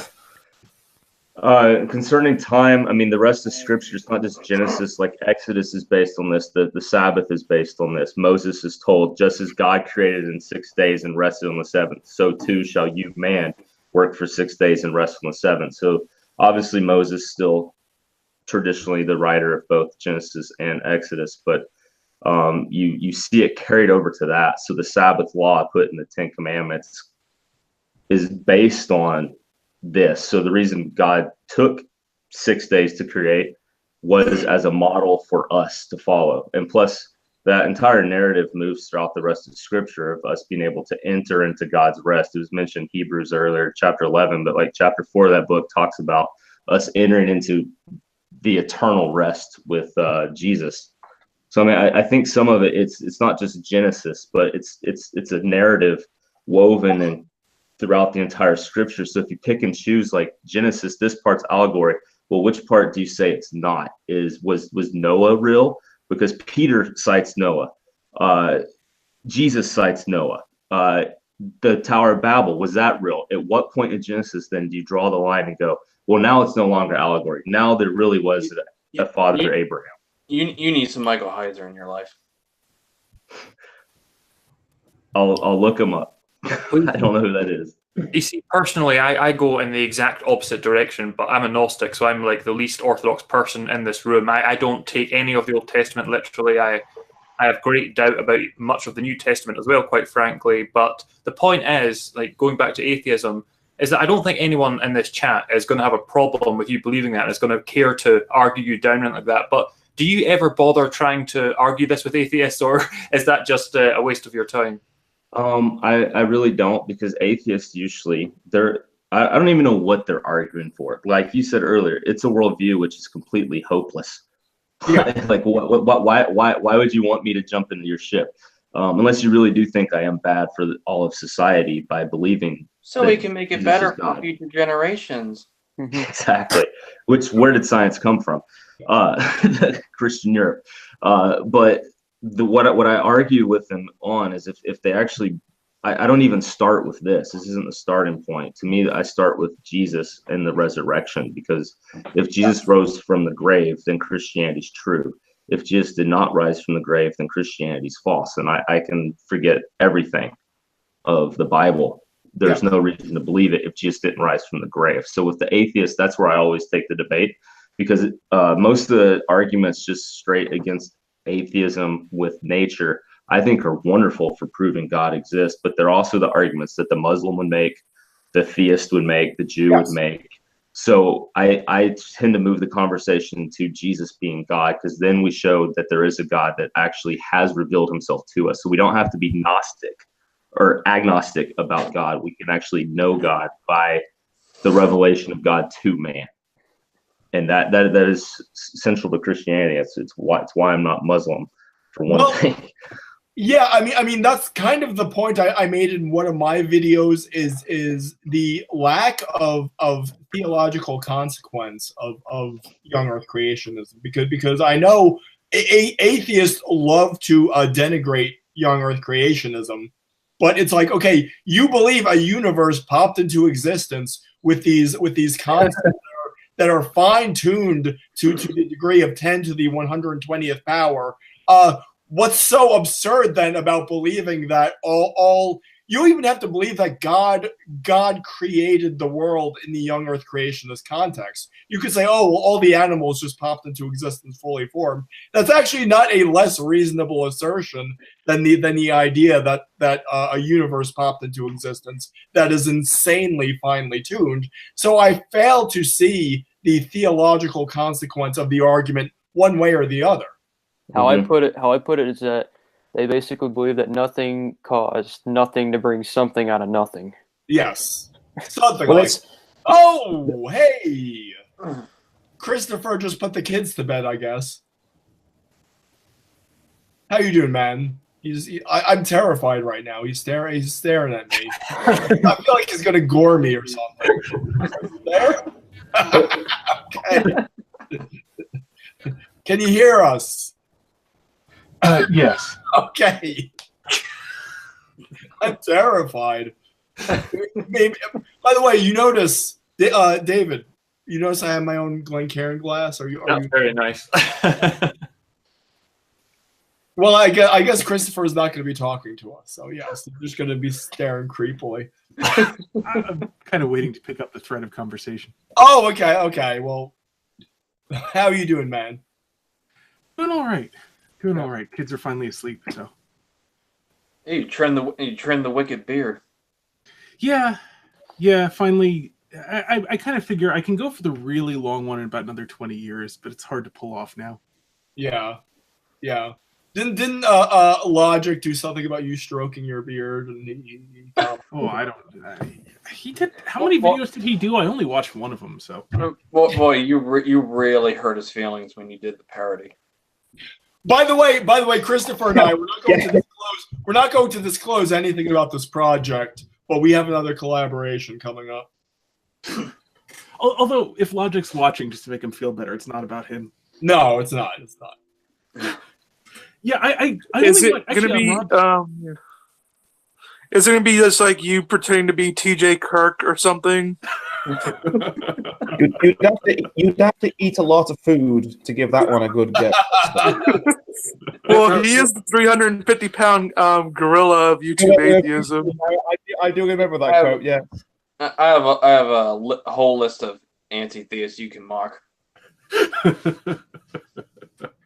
Well, this one, I mean, the original was, it's so funny that he had like four videos?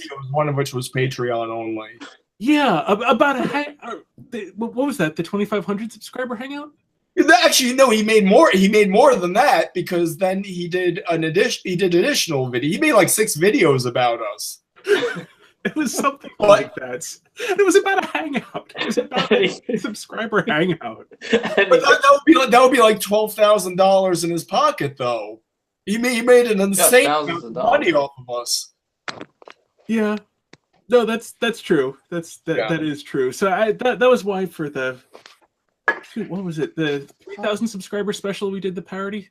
Yeah, 2,500. Yeah, something like that. And I actually, on Rob's advice, I only watched starting at, was it 22 minutes in, you said? Was the place to start? I don't remember. Something like that. And that was good advice, because it was like 25 minutes long, his video, his serious response to a parody. Yeah. It is narcotically boring. I honestly cannot even endure to watch his videos. Yeah. It's like, okay, they've invented a drug that's 10 times more powerful than fentanyl. Okay, a Logic video is like 70 times more powerful than that drug is. You know, you'll be out like a light. Well, yeah. I've always said this: if you want something that's better than a horse tranquilizer, just watch Godless Engineer videos. Oh yes, or what's her face?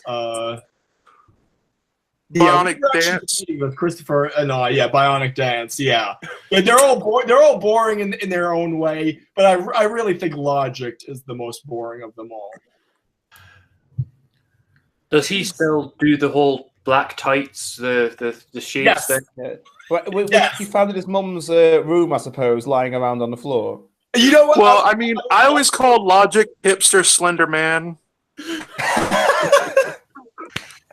I would love to have been like a fly on the wall when he was first like figuring out his look, and he was like looking in the bathroom mirror. He's like, "Does this work?" And he takes the black stocking and pulls it over his head and says, "Bingo! That's the look I want." I would really love to see him like workshopping his look. That would have been good to see. Okay, I have two things to say because we're going towards basically just chatting crap about atheists on YouTube, which is kind of what I wanted to avoid, but it seems like yeah. Well, okay, so I'm gonna do something. Here's a couple of exercises, and I want everyone to give a one-word answer to the second question. I've written them down, so that's why I'm looking down. Okay. Well, can I go through the people here and ask them one by one? Would that say again?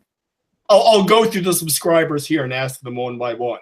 No, what I was thinking was, so something I always say about atheists is it's a damn good job they don't believe in Jesus, because they never exhibit any of the qualities of Christ. Not a damn one. They're not humble. They're not forthright. They're not just, and any of these things. They will claim to be.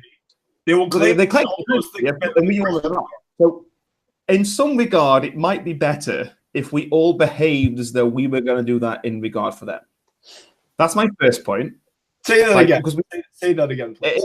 It would, because we all believe in Christ in some way or another, it would be better if we were in conversation with atheists, proceed as though we were going to treat them as we wish to be treated. Gotcha. Okay, I think that's fair.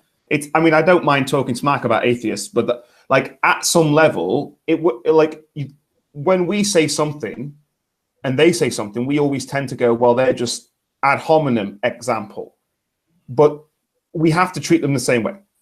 Okay, if that makes sense. Sorry, I've had a bottle of wine. So, and the second one is a question which you can go through, I suppose, each individual person. Who is your favorite atheist? That is a very good question. That is a very good question. So okay, I will. YouTuber generally. Well, okay, we can ask two questions. Generally. Who's your favorite YouTube atheist, and who's your favorite atheist, bar none? Okay, yeah, I'm fine with that. Okay. Okay, so Andy, you go first. All right, my favorite atheist is Henry Rollins of the punk band Black Flag, and obviously Rollins band. Yes. Yeah, he's an atheist. He talks about it in his spoken word stuff. I really like him. YouTuber. I don't even know if the guy has a channel now, but I think it's Dark Alley 43. He does the atheist reads the Bible animations. I really like those animations because it points out, kind of like where an atheist has a problem with the Bible, and then understand that that's where I need to probably understand the Bible myself. Yeah, Scholar Fiction and Digital Hammurabi do a series like that.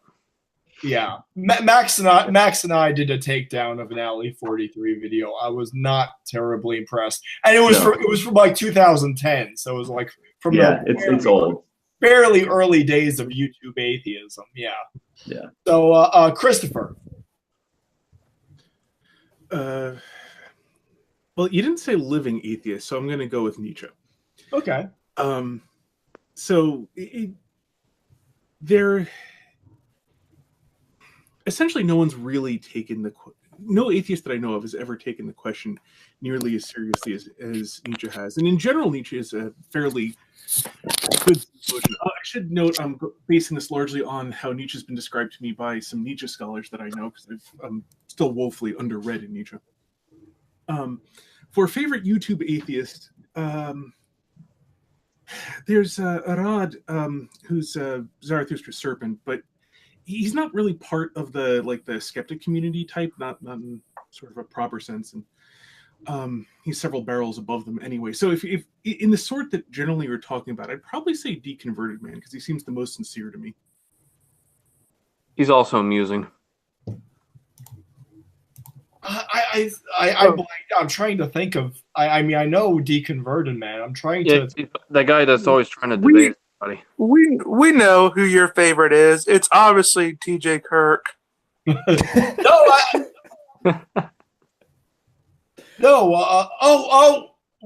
Okay, so that was an ironic answer. Okay, I'm sorry. I just remembered who Deconverted Man was. No, it's not an ironic answer. Honestly. You're Deconverted Man. Remarkably, okay, Deconverted Man is not. He's not a genius, but you don't say. He's not even. Okay, yes. How does? Let me see if assuming I'm doing this right. Yeah. That video he did that was like this, where that's all his videos. That's all of his videos. Yeah. It's not quite all of the. Okay, so there's some.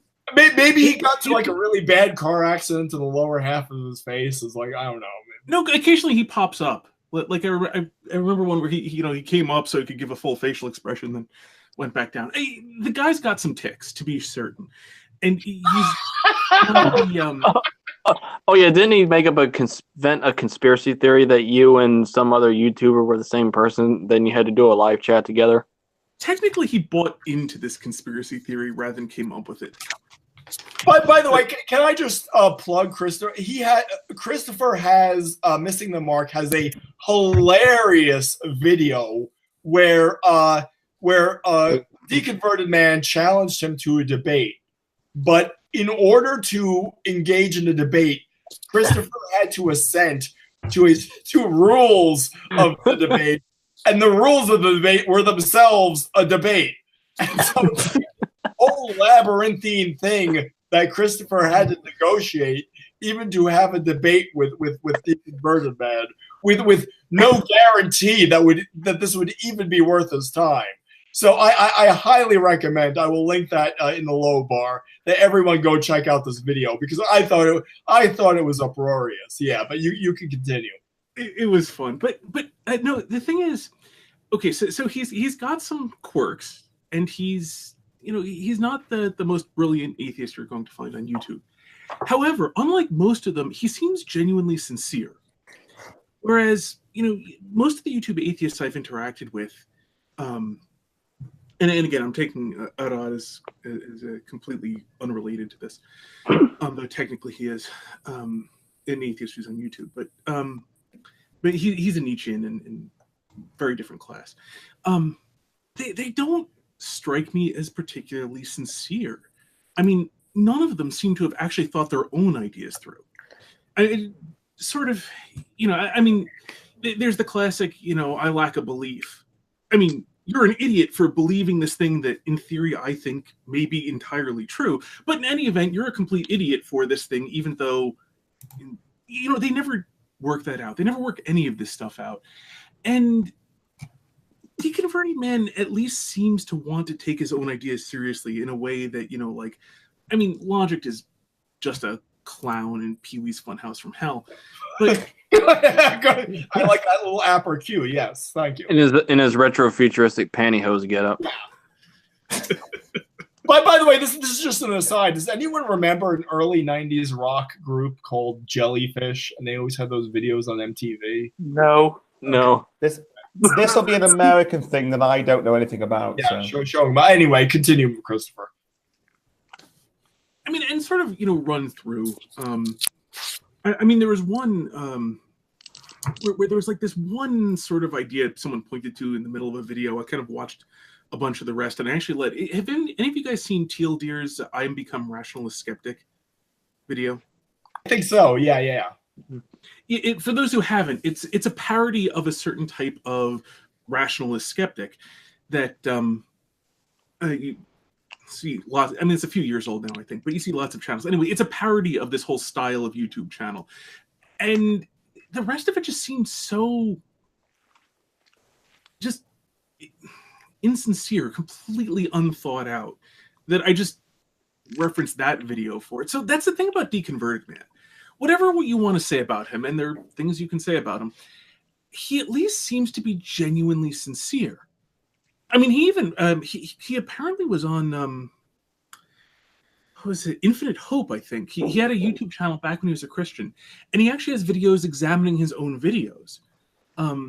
I haven't watched any of those, I have to admit, or much of his stuff. But that said, it's, as odd as it may sound, it's not an ironic thing. In this barrel, which is not exactly on the top floor of the building, it's kind of down a ways. But nonetheless, in that barrel, he seems to me to be towards the top of it. Yeah. That's actually a good point. I actually he actually managed to comment on one of my videos that I made of him. Like, I actually had defended Deflating Atheism on a video that he had made.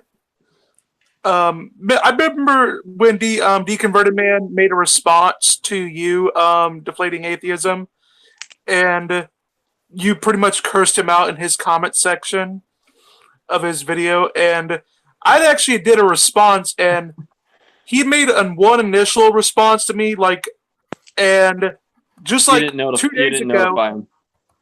Yeah, and here's the thing.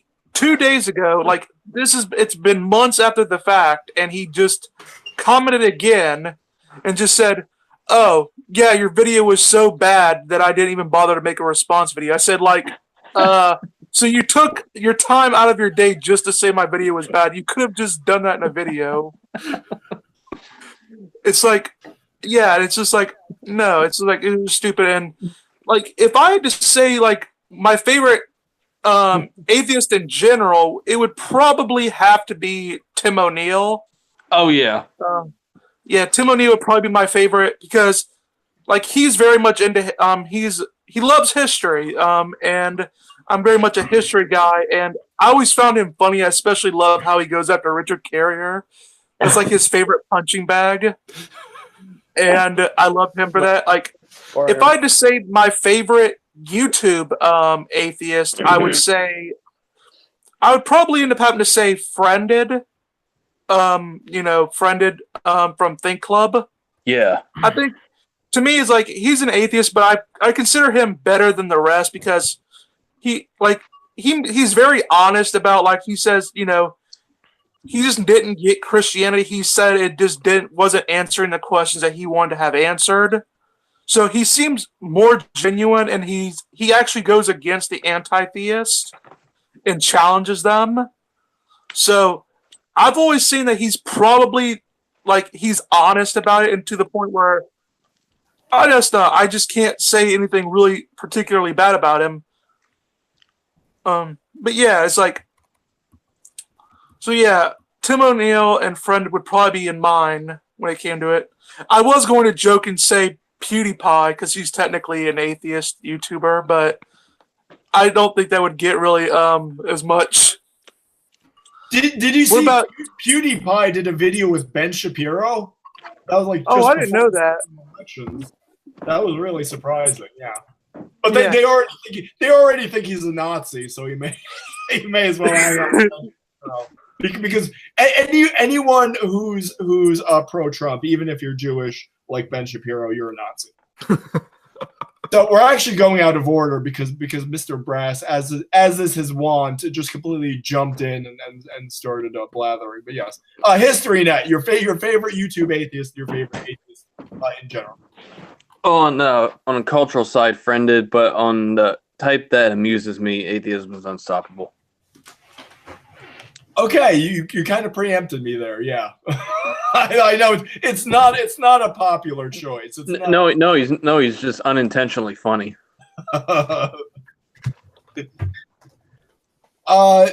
JMD.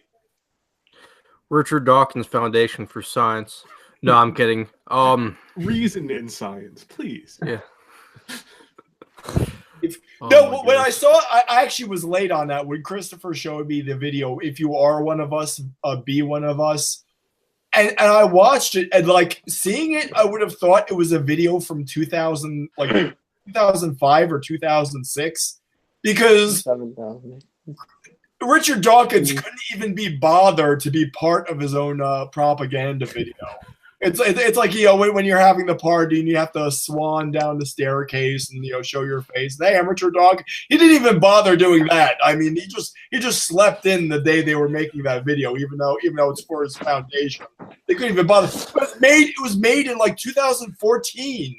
That blew my mind. It was like total 2006 village atheism, just repackaged in 2014. I couldn't believe it. And that's the thing. When Max was here, we did a video of the guy, Jim, what's his face? He was the wrestling commentator.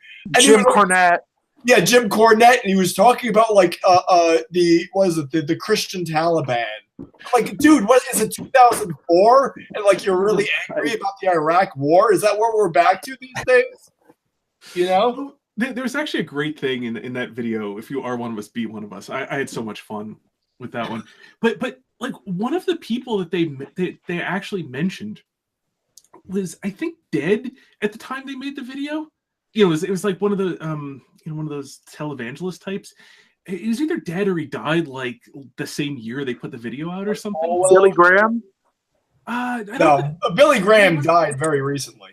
Yeah, it wasn't quite that. I don't remember who it was. It wasn't quite that level. But I remember, like, there's just something hilarious that, like, So the Richard Dawkins Foundation for Reason and Science is for people afraid of the ghost of, and I can't remember his name now. Jerry Falwell, it sounds like. Yeah, I think so. I think that's right. I think it's Jerry Falwell, who was dead by the time he made this video. So, get those old Bates Noirs out. Yeah, exactly. Although it should I would say Pat Robertson. I would say Pat Robertson, but he's actually still alive. Unfortunately. Yeah. Well, I think the thing is that he's been dead for about 20 years. It's just like they've reanimated his corpse and just have it like a puppet. Won't be too far-fetched. Yeah, I'm certainly old enough to remember. I mean, back in the 90s, it was very back when life made sense. To be like anti Jerry Falwell, anti moral majority. Nowadays, it's the left hand side that has become even more censorious, and people are calling a billionaire Manhattanite a Nazi, whereas they're rallying behind a basically born and bred Southerner like Hillary Clinton. So all the rules have basically been scattered to the wind. But yes. By the way, it should be noted that the Richard Dawkins Foundation for Reason and Science is actually merged with the what's that ex-magician's Randy? Oh yeah. Is that Center for Inquiry or something like that? I'm just blanking out. Yeah. Anyway, I like to think that it was bought out, but it somehow merged into that one. Okay. Who's your worst atheist YouTuber? Well, we haven't gone through everyone, so. Well, that was sarcasm too. That's obviously not my. It's a perfectly fine question, though. To be fair, as an addition to what I said, so. Yeah. Well, let's go through. Did we get? Yeah, Mr. Brass piped in. So now we're back to you, fabulous agnostic. My favorite. I don't know. I didn't think about it before. You asked the question. I don't care. I care about you, obviously. I would say that my favorite general atheist was probably Christopher Hitchens. Whatever. Okay. When I was an atheist, he was there, and it worked in my brain, and then it fell apart very quickly. But I would say that my favorite, I would go with Brendan. Did agree once to do a live stream with me, and he still hasn't. So if he ends up watching this, I'm still holding to this, by the way. But he still hasn't done it, obviously. But yeah, I would say those two for me. Okay. I actually made a video satirizing Friended Forever. So he actually took it very well. He actually enjoyed my video. But Shannon Q and the other person they had there, King Crocoduck. Yeah, King Crocoduck. They did not like my video at all. Yes. Oh, I thought that video was hysterical. Well, I mean, yeah, it's like, yeah, don't you just love how he misrepresented our arguments? It's like, the video wasn't supposed to be like an in-depth philosophical lecture. Yeah. Well, It's no, like- that was Shannon Q. That was Shannon Q. Yeah. Who said it was dishonest the way it was edited. I'm like, the video is all editing. That's all the video is the editing, you know? But where is this video? By the I don't think I've seen this one. Where is it? It is called the oh geez. It's the delivery system and the meme, a fever dream. Delivery system. Yeah. Okay. So Yeah, you I'm can gonna look look that that one up. It's a little piece of video art, yes. But Well, the haha one was pretty funny too. oh yes, haha react, yes. Oh yeah, that one. That's all just like shit posting. I mean, it's like, yeah, it's great to have arguments. I think you also need to have snark. You know, I think that's an important part of the equation. It's good to have fun from time to time. Yeah. Although hilariously, just about the dishonest thing on a humor piece, I remember I didn't watch the first 22 minutes of Logic's serious response to the parody that we did of him, but I did see in the description it said something about, like, I'm sure this is going to be very intellectually honest, and I just couldn't help but wonder, how is a parody? They have no self-awareness. They have no self-awareness at all. Yeah. But how's a parody supposed to be intellectually honest or intellectually dishonest? Yeah. I mean, how is that even a legitimate concept here? A satire is intentionally silly. Yeah. No, but you really hurt his feelings and his fans' feelings. Yeah. Well, don't forget that I remember watching this when I was outside an old workplace I used to work in, and he said something along the lines of you'd missed one of the bits of the tentacle of the octopus or something like that. And he said, that's a really good bit of tech, unless he didn't want to do that, in which case he's stupid. Like, I don't think he's that intelligent. And I'm like, it's just a drawing, man. It's a bit of fun. Yeah. What are you trying to play here? Like, you're not making an intellectual argument that you missed one little suck hole of a. Okay. I did not see this. First off, the tentacles. I know it was missing a sucker, and that's because the clip art I took off of Google.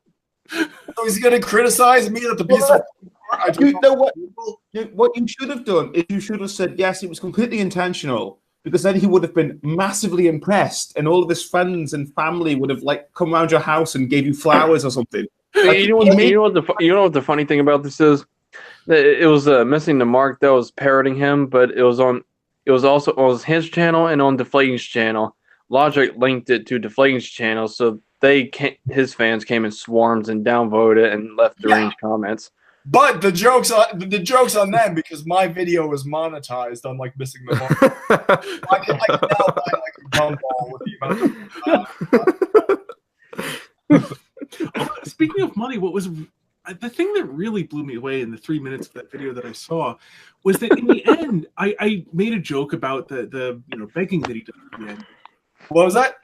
I make a joke about how he asks for money at the end of his video, because there's the, here my Patreon. It's you my dear Patreon subscribers, or how I can keep on doing this, yada yada, that sort of thing. So I parodied that part about please send me your PayPal me your life savings as often as you can, etc. He took that and he put his own Patreon stuff up while he was running the audio from me talking. So instead of even doing his own asking for money at the end of this video, he used my satire of his asking for money to ask for money. I don't know if that's laziness or chutzpah or what. It's what he does for a living. He's got to get money for it. I know, but to use my parody you're asking for money, is that chutzpah? Is that just sheer laziness on his part? What was that?